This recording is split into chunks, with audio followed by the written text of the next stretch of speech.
Jaya Radha Madhava Kunja Bihari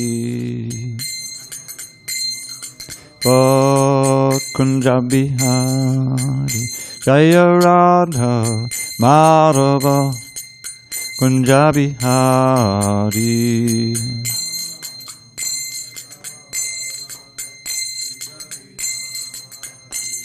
Gopi Janavallabha Girivardhari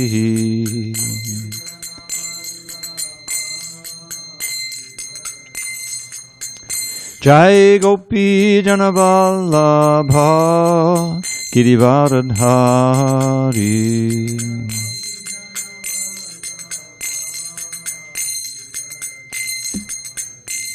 Yashodanandana Bhajana Ranjana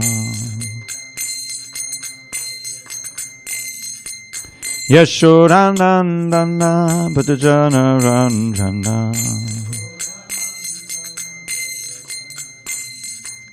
Yamunatira Vanachari Jamunatira Vanachari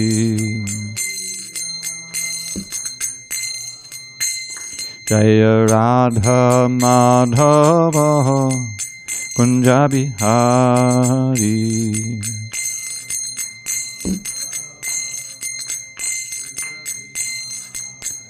Jaya Radha Madhava Kunja Bihari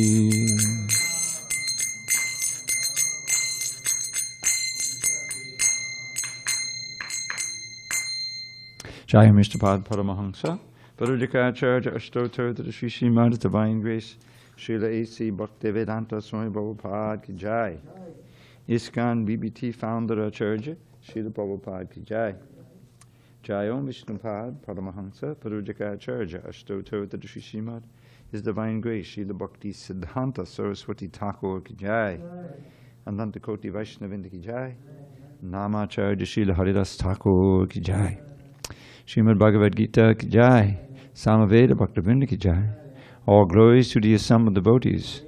All glories to the assembled devotees. All glories to the assembled devotees.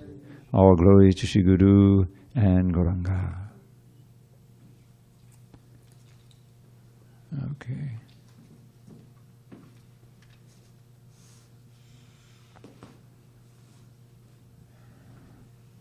Okay. And what is the verse we're on now? 221. Okay, that's just what I had. Om Namo Bhagavate Vasudevaya. Om Namo Bhagavate Vasudevaya. Om Namo Bhagavate Vasudevaya.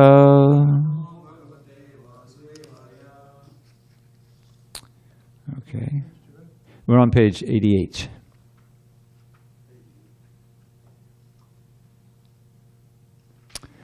On this 21st day of February 2022 in San Diego, we're reading from Srimad Bhagavad Gita as it is, translation and commentary by His Divine Grace A.C. Bhaktivedanta Swami Prabhupada.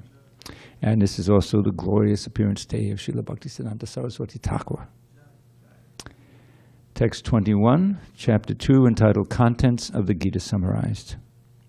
Veda vinashinam nityam yaenam ajamabhyayam katam sapurusha partha kam gatayati hantikam veda vinashinam nityam yahenam ajamabhyayam katam sapurusha partha Kanghati yati hantikam Veda vinashinam nityam Yaenam ajamabhyayam Katam sapurusha partha Kanghati yati hantikam Veda vinashinam nityam Yahenam ajamavyayam katam sapurushak pata kangati yati hantikam. Page 88. Hello? Hare Krishna. Page 88. Text 21. All right, who wants to chant? Go ahead. Veda vinashinam nityam yaenam ajamavyayam katam sapurusha pata kangati yati hantikam. Veda vinashinam nityam yaenam ajamavyayam katam sapurusha pata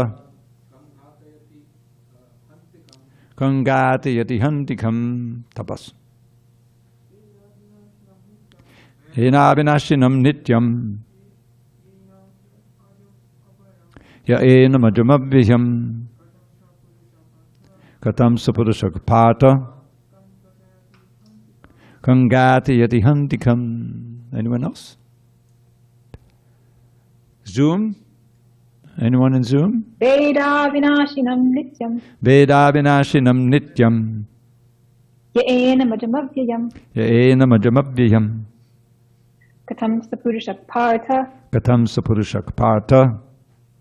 Kangati yati hantikam. Kangati yati hantikam. Veda vinashinam nityam. Veda vinashinam nityam. Ya enam ajam avyayam. Yaenam ajamavyayam. Katam sa purusha partha. Katam sapurusha partha. Kam gatayati hantikam. Kangati yati hantikam. Veda knows avinashinam, indestructible, nityam, always existing, yaha, one who, enam, this soul, ajam, unborn, avyayam, immutable. Katam, how, saha, that, purushaha, person, partha, O partha, Arjuna. Come, whom, gatiyati, causes to hurt, hanti, kills, come, whom. Translation, Krishna says to Arjuna, O partha, how can a person who knows that the soul is indestructible, eternal, unborn, and immutable kill anyone or cause anyone to kill? Purport. Everything has its proper utility, and a man who is situated in complete knowledge knows how and where to apply a thing for its proper utility. Similarly, violence also has its utility, and how to apply violence rests with the person in knowledge. Although the justice of the peace awards capital punishment to a person condemned for murder, the justice of the peace cannot be blamed because he orders violence to another person according to the codes of justice. In the Manu Samhita, the law book for mankind, it is supported that a murderer should be condemned to death so that in his next life he will not have to suffer for the great sin he has committed. Therefore, the king's punishment of hanging a murderer is actually beneficial. Similarly, when Krishna orders fighting, it must be concluded that violence is for supreme justice. And thus Arjuna should follow the instruction, knowing well that such violence committed in the act of fighting for Krishna is not violence at all, because at any rate, the man, or rather the soul, cannot be killed. So for the administration of justice, so-called violence is permitted. A surgical operation is not meant to kill the patient, but to cure him. Therefore, the fighting to be executed by Arjuna at the instruction of Krishna is with full knowledge, so there is no possibility of sinful reaction. Om jnana timarandrasya jnanandana shalakaya chakshu unmidatam mena tasmai shri gurave namaha. I was born in the darkest of ignorance, but my spiritual master Srila Prabhupada opened my eyes with the torchlight of knowledge. I offer my humble obeisance unto him and all members of Sri Parampara. So, this verse naturally follows from the previous verse, which is perhaps the most famous verse in this chapter, and the one that Prabhupada would often quote, and it summarizes Krishna's teachings about the soul, and especially its eternality. So why don't we review that one? I'll say, you say. The Jayate Mriyate Vakadachan That's text 20, page 86. Najayate mriyate vakadachan. Nayam budva bhavitava nabuya.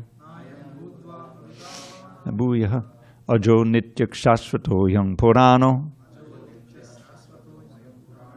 Nahanyate hanyamane sharire.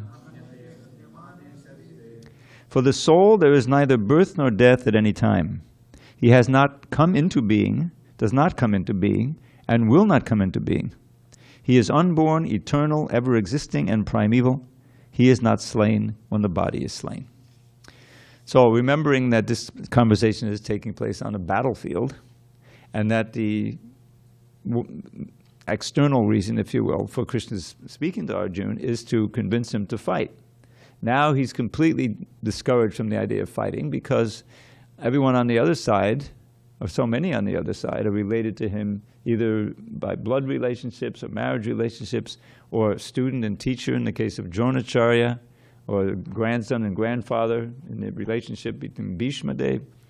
So it's not like an ordinary battle. Arjuna has fought in many battles, and won them. But here he's got people he loves on the other side. It's a whole different dynamic. And he's paralyzed between two imperatives. One is Krishna's order, what he knows is dharmic, if you will. And the other side is his feeling for all the people on the other side who are going to be killed.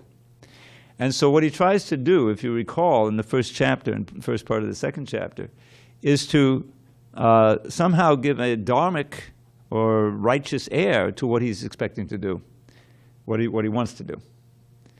And for that, in that effort, he cited the Vedas, how if I fight and I kill all these men, there's going to be such a slaughter, and their wives will be unprotected, and the result will be unwanted children married, and not only that, but the dynasty will be destroyed, and the Shraddha ceremony won't be performed, the offering to the Pitris, they'll fall down. He had all kinds of reasons, based on the Vedas, why he shouldn't fight, when really his reason was that he just couldn't imagine being a victor in this kingdom, and it's being soaked with the blood of the people he loves. So where's the upside to that? So he said, well, I'll go to the forest. But he's not suited for that. And so he's paralyzed and distressed and depressed, and he drops his bow and he's crying and like that. So in that situation, he surrenders to Krishna. Now this is very, as a disciple, no longer friendly-to-friend conversation, but as a disciple. And that changes completely the relationship. Because one is, as Prabhupada points out, friendly talks can go on from here to eternity, as we used to say, and you really don't come to a conclusion. But talks between a guru and a disciple are of a different nature. You can't argue with the guru, otherwise you're not really surrendered. Surrendered means you trust that the knowledge that you're going to be speaking is going to be conclusive and is going to be for my benefit and ultimately for everyone's benefit. That's what it means to surrender a guru. So therefore, one doesn't immediately just look in the yellow page, there's no yellow pages anymore, look online and Google, there's the nearest guru to San Diego, 1030 Grand Avenue, San Diego, let me go. In other words, it's much more serious than that. You're placing your life, not just this lifetime, but your eternal life in the hands of this person. So you have to see what their character is and what the real nature is. Similarly, the guru has to see that for the disciple. So, Krishna is the original guru, and Arjuna is a pure soul, so they're both qualified in their positions. So now Krishna is bringing it back to this idea of killing, that really, ultimately, you can't kill anyone. You can, end the body. It's like a machine. You can make it break down. Just like you can go to a car and start banging on the engine and pulling things out and slashing the tires, and it will be dysfunctional. But the person in the car, is not affected. So similarly, the soul can never be slain. This comes up again and again here, and is never born. And here he said, not even injured. So, but that doesn't mean that there isn't going to be a lot of suffering involved. Because when you're dealing with souls who are completely identifying with the body and who are wrapped up with the senses and the mind, naturally it's a painful experience to be suddenly have that integrated experience ended. So that's, but Krishna is saying here, how can a person who knows that the soul is indestructible, eternal, unborn, and immutable, kill anyone or cause anyone to kill? Anyone here means kill the soul. Certainly you can kill the body. But on another level, we understand that everyone who's killed on this battlefield is purified because it's in the presence of Krishna. This is inconceivable, but that's part of the understanding. And this is why when we study the Srimad Bhagavatam, we come to the 10th canto, and we see all of the demons that Krishna killed, who were sent to kill him, even as a little baby or as a child, they were sort of sent, that they're all purified because they're killed by Krishna. The last thing they're thinking about is Krishna. We know from the 8th chapter, this is a key element. We're trying to come to the point, those who are serious about devotional service, bhakti yoga, of constant remembrance of Krishna, constant remembrance of God, so that whenever we leave this body, and no one's assured of just when that's going to be, we'll be thinking of Krishna and we'll escape from the rounds of birth and death and go back home, back to Godhead, which is the ultimate goal of life.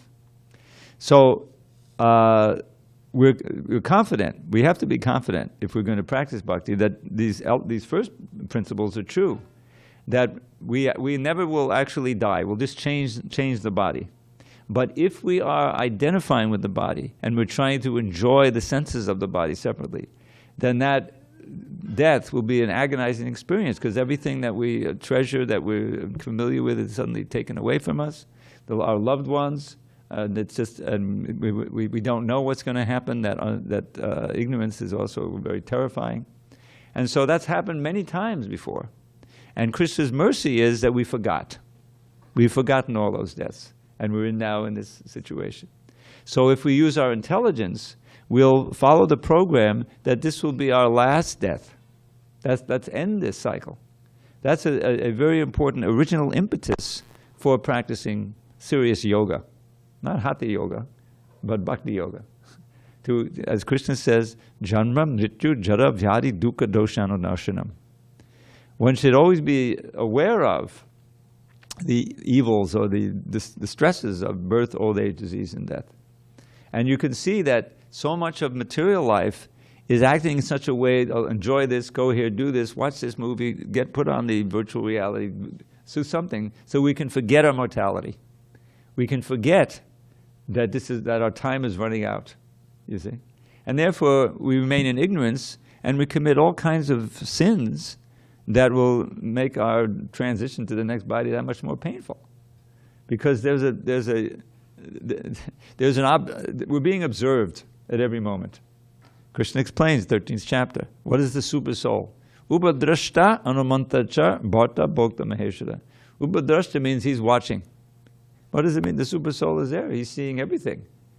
He knows our desires, he knows our activities, he knows our aspirations, he knows our fears, everything's there. He is giving us intelligence, remembrance, forgetfulness. So why, what's the implication of that? That it's described, there's these two birds in a tree. You've heard the analogy, right? The body is like a tree. So you have the two birds. Who's the two birds? The individual soul and the Supersoul, who is God, an expansion of God. And why is he accompanying us? Because he cares. Suridam sarva bhutanam. Krishna declares at the end of the 5th chapter that if you want real peace, you have to remember that I am the best well-wishing friend of you. And therefore, take my advice. Don't let your senses get absorbed in this material dualities and act simply for the titillation of the senses. And in this way, forget me, forget yourself, and become entrapped in sinful reactions and suffer. I don't want you to suffer. You don't want to suffer. But you have to follow my instructions. So, but we can't hear. We can't hear that bird in the tree. We can't hear Krishna directly.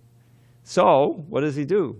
From outside, he comes as the realized spiritual master, like Srila Prabhupada or his wonderful spiritual master, Bhaktisiddhanta Saraswati Thakur, the whole line of realized souls.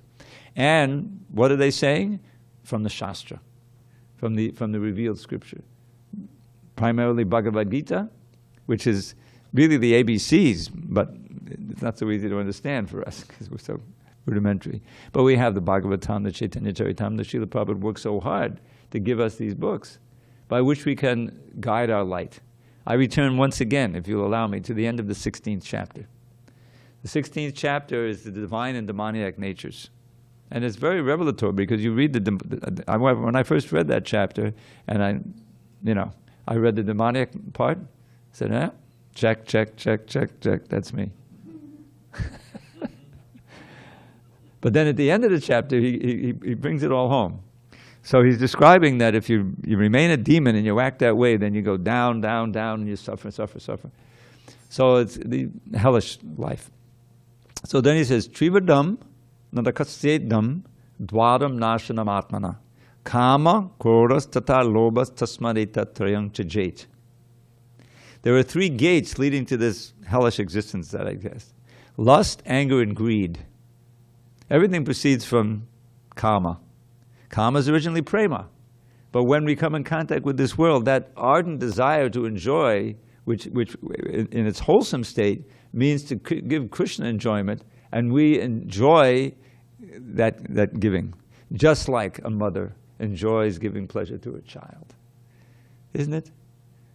She can make the child happy and warm and secure, and she sees the smile on the child without the teeth, her whole day is made. This is the nearest we have in the material world to completely selfless love. There's no bargain there that I'll feed you if you. No, this is selfless love, taking pleasure in the other's pleasure. That's what the mother and child is all about, and that's the essence of real love. And that's why Lord Chaitanya ultimately says, Nadanang, nadanang, nasundarim kabida. I don't want wealth, I don't want followers, beautiful spouse, high education, none of these things. All I want is unmotivated devotional service to you. In other words, that ability to relish giving pleasure to the Supreme Lord and the Supreme Lord's devotees in this way, which is eternal, whereas sense gratification is tragically temporary. It's flickering.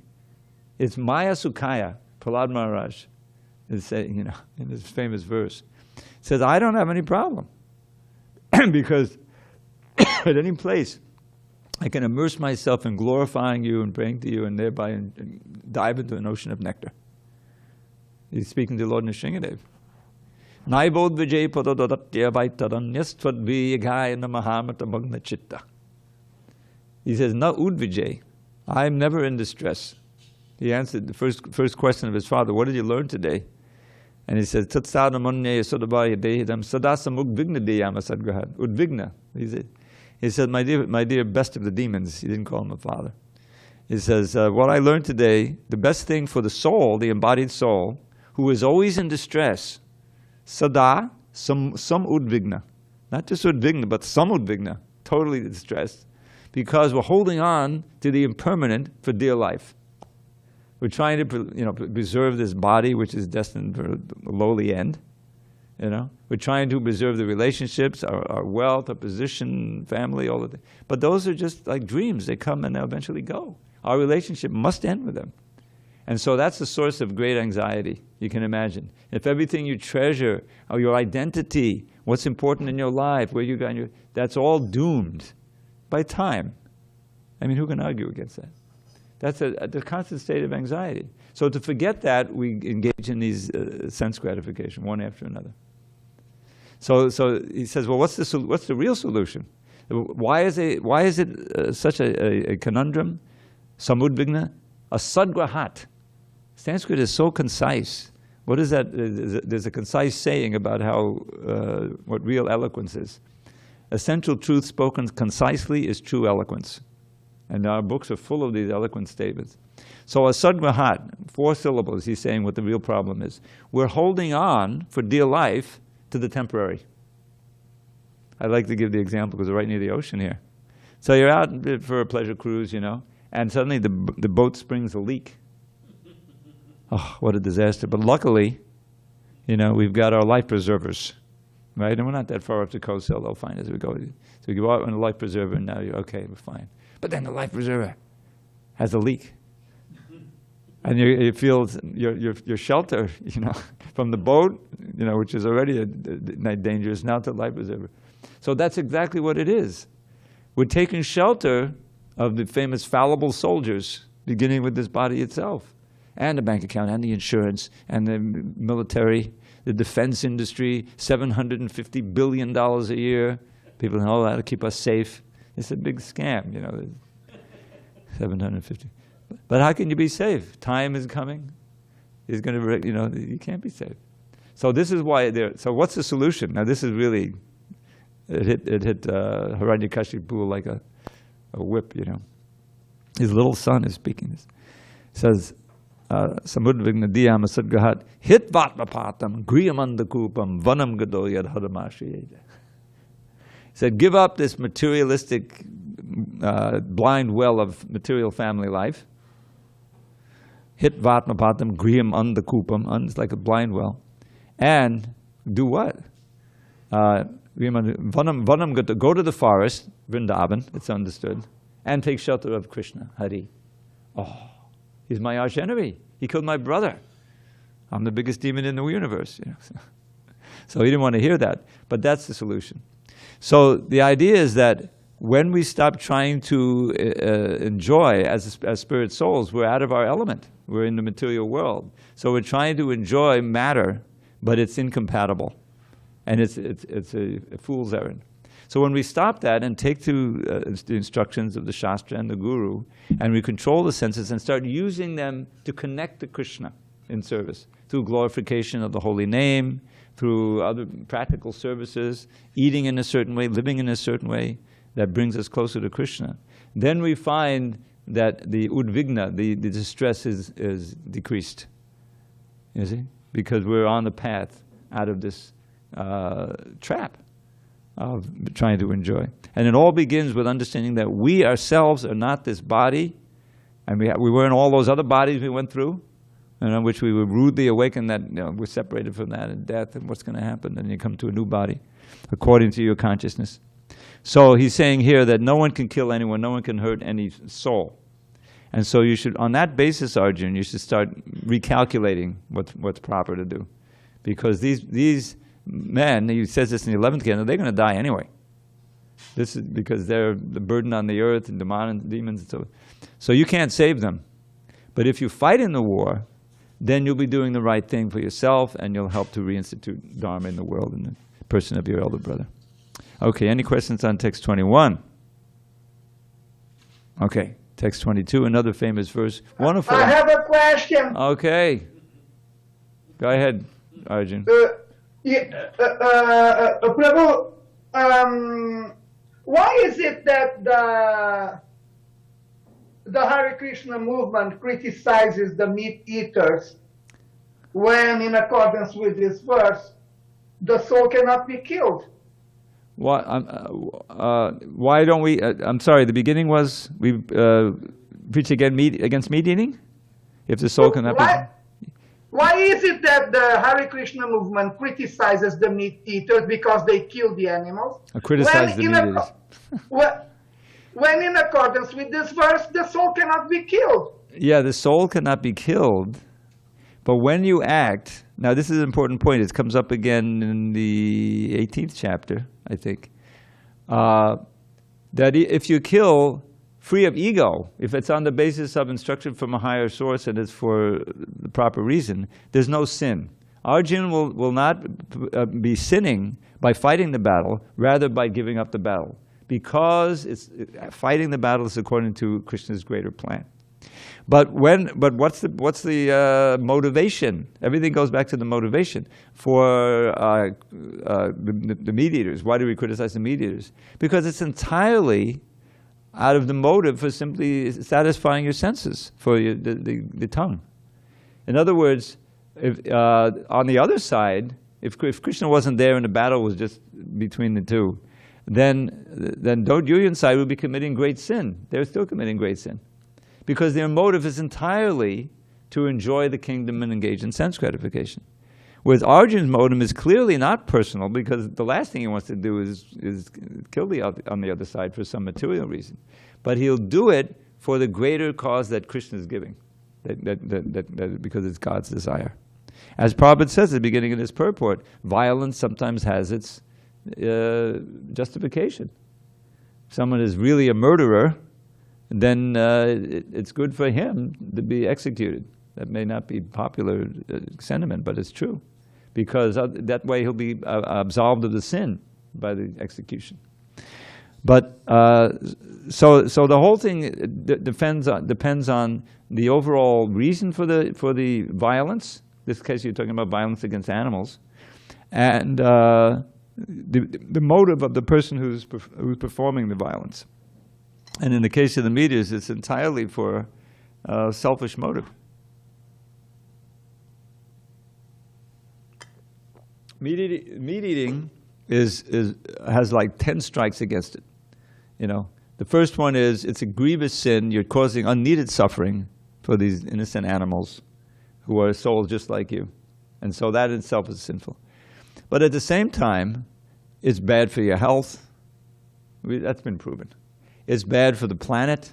If everyone would become a vegetarian, that would take a big minus out of the global warming. That is, I don't go into detail then, but that's well known.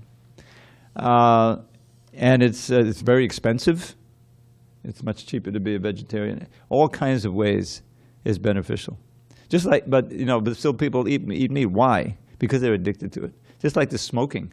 I remember, I don't know if you were around that, you're not quite old enough, when they started putting those notices on the, you remember that. They had to be forced to do that, the cigarette companies. No one wants to try to sell someone a product that says, and if you use it according to instructions, it'll kill you. But still, even though it was on there, people are still smoking. This means, see, this is right from the Gita, that the strong lust or addiction in this case covers your knowledge. Even though it's staring you right in the face, you're saying, well, maybe it won't happen to me, I'm young, with someone or other, Or you're just saying, well, tomorrow, I'll give it up, Oh, some kind of way, you're caught. The senses are in ascendance, So Krishna consciousness means to become the master of the senses rather than the servant of the senses. That famous verse, I've quoted it 1,000,000 times in these classes. Kama dinam katina katita paldita durni deshas. Tesham jata mayna kaduna natrapa no prashantihi. Utsrijaita nadiyotapate sampratam labna buddhis. Tvamayata akshadunam abhayum mam diyum swapna dasye. I love these verses. You can see the Sanskrit, such a beautiful language. So this appears, Lord Chaitanya gives this verse to Sanatana Goswami in his instructions on the process of devotional service. So we can all relate to this verse, we should. It says, my dear Lord, in how many ways have I sought to obey the seductive demands of my wicked desires? They've shown me no mercy. Yet on I have gone shamelessly in trying to quench lust's unquenchable fires. But now I'm rejecting these hellish desires, for my higher intelligence now has awoken. O Krishna, O shelter of fearlessness, please let me serve you with faith that will never be broken. So there's a lot of levels to this. So first of all, he's painting a situation that's really the standard situation for the conditioned soul. Is that we entered into material world by rebelling against Krishna, but we still have this strong desire to enjoy, but it's not engaged in bhakti anymore. In relation, intimate, serving and loving relation with Krishna. So we enter into the world of duality. And now we have these senses. And so they're demanding, seeing beautiful things, hearing beautiful sounds, touching beautiful, soft, all these things are pulling us. So these are demands. They're like slave drivers. We're the addicts, we're the slaves. Go here, do this, buy this, and indulge in this. And we're listening. And when we do that, we create a desire to do it again and again and again. So addiction really is the proper term for the conditioned soul. It may not be literally what they call addiction. Sometimes it is. But the point is that your mind is focused on that. The mind's the center of the senses. This is painful, leave that alone. Oh, here's some pleasure, go there. You see? Oh, but now I did that last time and that hurt, so let me go over here. But there's always something new. And you can do it for millions of births. And in lower life forms, you don't even have the intelligence to even take up have a chance to do devotions. So human form of life is very rare and very wonderful. It's the lifetime, it's the kind of where with your intelligence, and that's what he's saying, my intelligence now has awoken. How? By hearing Bhagavad Gita, by hearing the realized souls, by meeting devotees, sadhu sangha. That's how you can wake up. Wake up, O sleeping soul, hearing the holy name. So now, instead of serving these cruel taskmasters who have, for life after life, been ordering me to do this, go there, and they've never shown me mercy, and I've never been satisfied, you know. Rather, I'm not going to serve them anymore, but I must serve because that's our nature. But I'm going to serve. Please engage me in your service, O Lord, O source of fearlessness, because this path on the material world is full of fear. It's full of fear.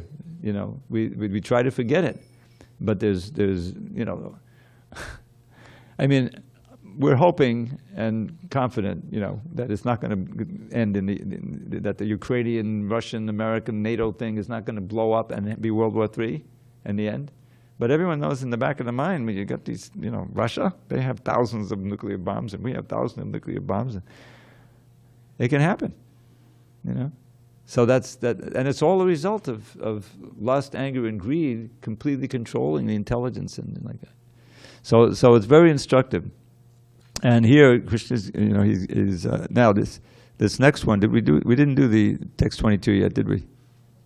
Did we do it? All right, we should do that one, because it's another very, very relatable analogy that Krishna gives that we can understand. Okay. Vasangsi jirnani yata bihaya nabani grinnati naroparani tata sharirani bihaya jirnani anyani sangyati nabani dehi. As a person puts on new garments, giving up old ones, the soul similarly accepts new material bodies, giving up the old and useless ones. Just before I go and read the purport, you know, these verses, I started memorizing these verses like 50 years ago.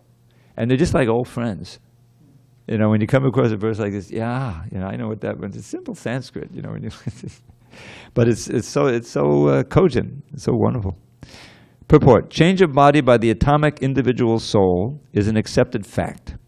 Even the modern scientists who do not believe in the existence of the soul, but at the same time cannot explain the source of energy from the heart, have to accept continuous changes of body which appear from childhood to boyhood, and from boyhood to youth, from youth to old age. From old age, the change is transferred to another body. This has already been explained in a previous verse, 2:13. Transference of the atomic individual soul to another body is made possible by the grace of the Supersoul. The Supersoul fulfills the desire of the atomic soul as one friend fulfills the desire of another. The Vedas, like the Mundaka Upanishad, as well as the Śvetāśvatara Upaniṣad, compare the soul and the Supersoul to two friendly birds sitting on the same tree. So we discussed this before. One of the birds, the individual atomic soul, is eating the fruit of the tree. And the other bird, Krishna, is simply watching his friend.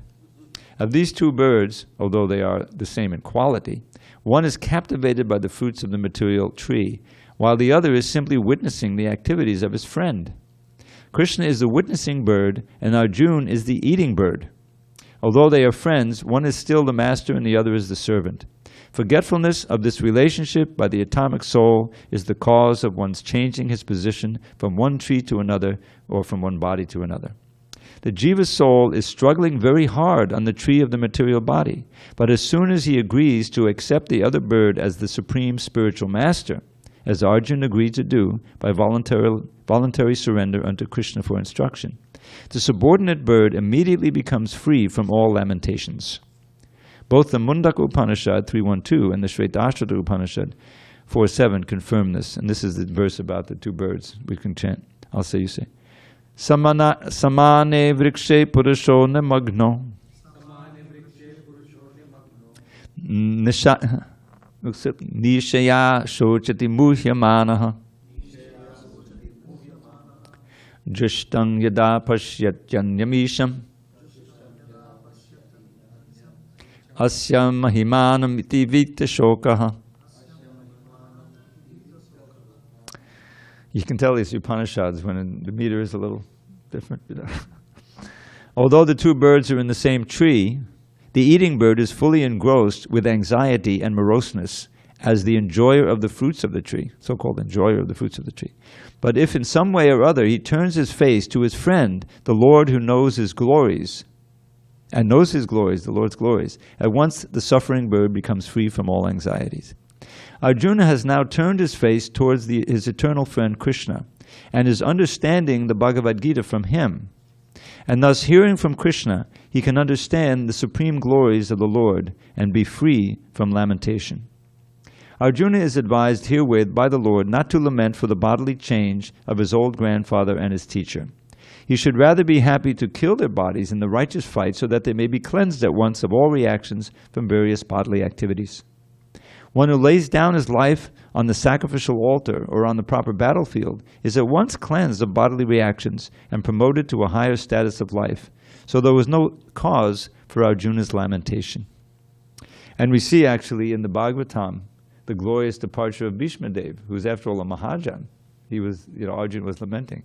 But Bhishma Dev was blessed by his father. There's a whole story behind which I get into that. He had the power to die only when he wanted to. So at the end of the battle of Kurukshetra, his body is shot through full of arrows, but he didn't die. He's waiting for Yudhishthira to come because he knows Yudhishthira is going to be completely devastated by all of the blood that's been spilled. Not only the human beings, but the horses and the elephants and everyone. So Yudhishthira is disconsolate, so he goes to where Bhishma Dev is laying on the battlefield, and Krishna is there, and Arjuna's there, and all kinds of sages and wonderful devotees are there. And they're witnessing this departure of this great soul. And even though he's shot through full of arrows, he's not lamenting. Because Krishna is there, his worshipful Lord. He wrote beautiful prayers. He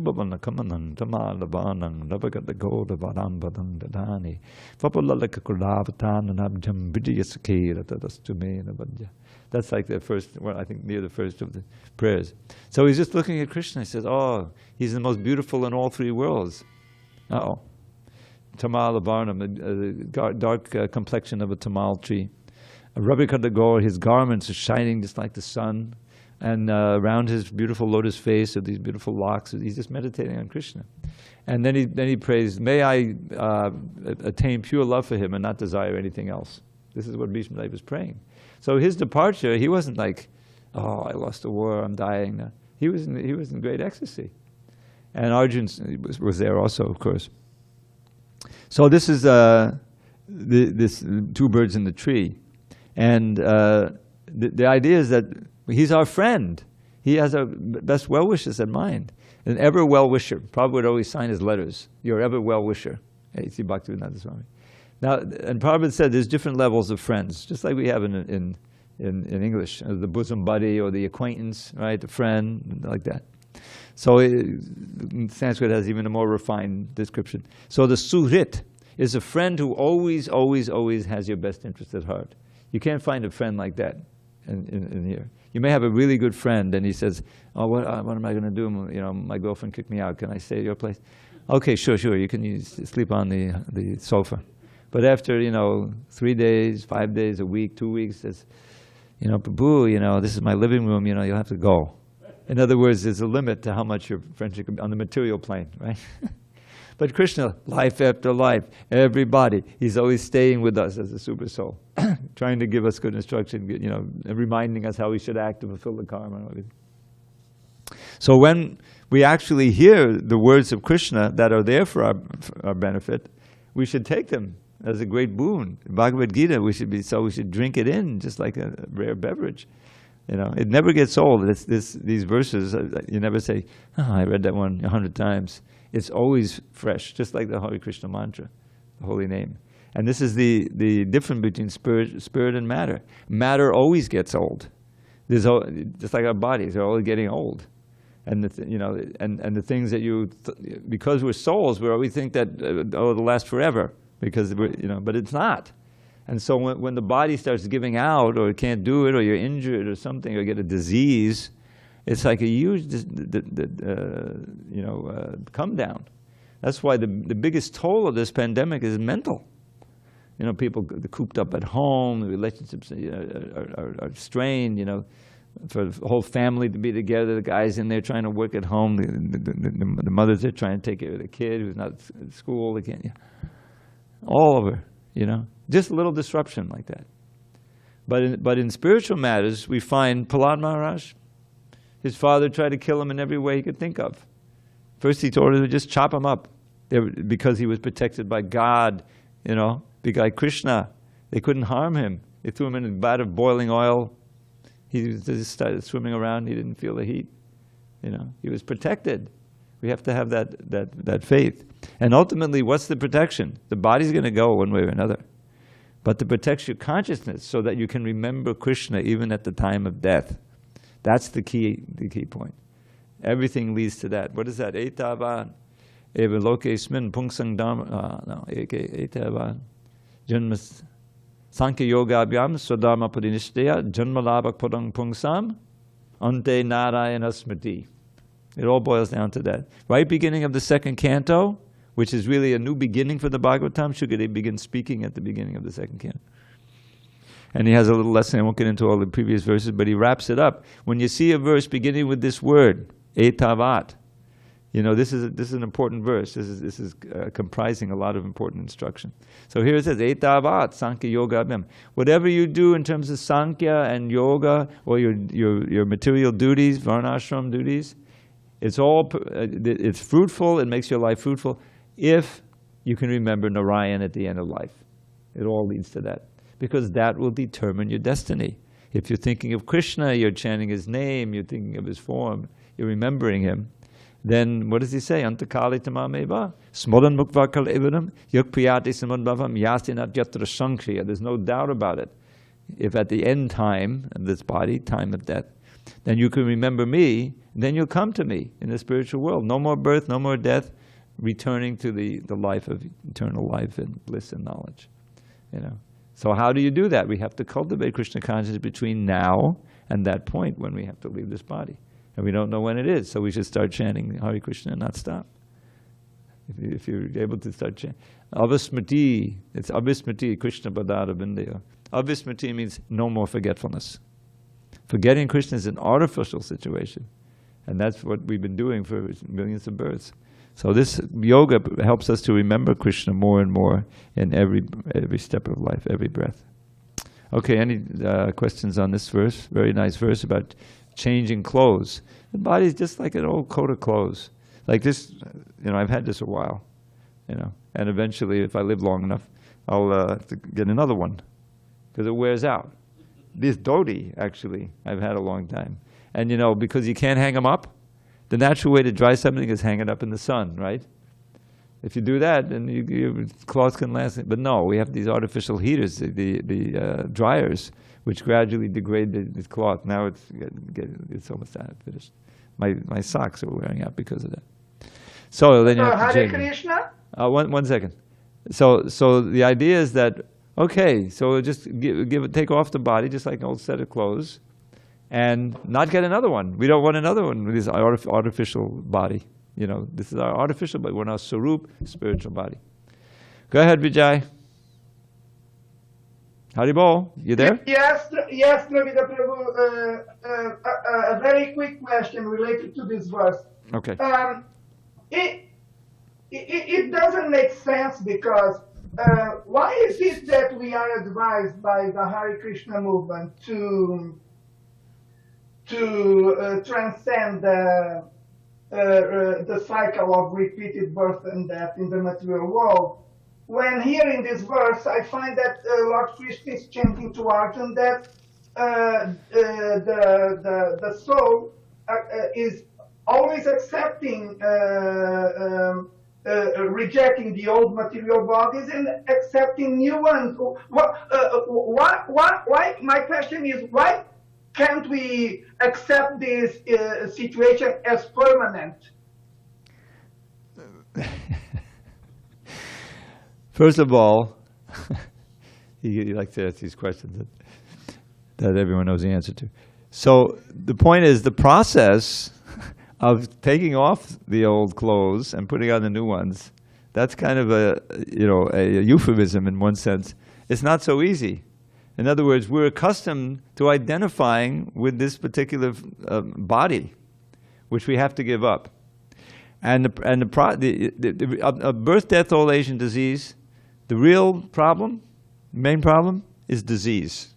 Birth, you forget about, right? Who could remember? Death, it just takes place a split second. But the old age is no problem as long as I don't get sick. Oh, who cares? No, it's the disease. It's the losing of faculty. It's the pain.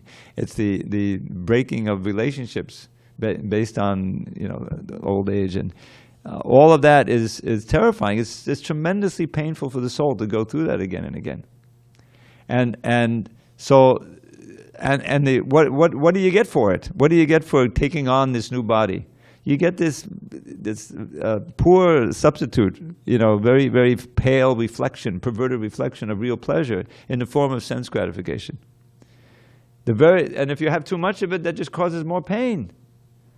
But you can never have too much of the spiritual sense gratification.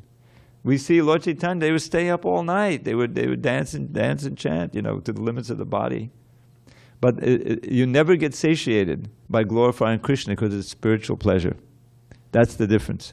So Krishna says in the 13th chapter, Janma Mrityu Jana Vyadi Dukkha Doshana Darshana. One of the elements of knowledge is to see and be conscious of and consider the evils or the distresses of birth, old age, disease, and death. We don't want to go through it again. Now, ultimately, the pleasure of Krishna consciousness is such that you forget about that. That doesn't become a motive. Lord Chaitanya says, I'm not even asking for liberation. Just as long as birth after birth, I can have this unmotivated devotional service to you. But of course, if you're really situated in that, you won't have birth after birth. But that's not your motive. The motive is everything. So this is the reason. Yes, you get a new code, but the process of doing that is so painful and wrenching, and it's healthy for the soul. We want to come to the point of perfect health in the spiritual world. All right, one poem. So visualize. We've seen the painting. Krishna's sitting outside in the beautiful forest atmosphere on the seat, and he's looking very beautiful. And he's got a little dove on his hand, and there's a cow, and there's a deer like that, and a swan. The sweetness of Sri Krishna's form beguiles. Still sweeter is his face, like autumn moon. But sweeter than the sweetest is his smile, whose luscious beauty makes the gopis swoon.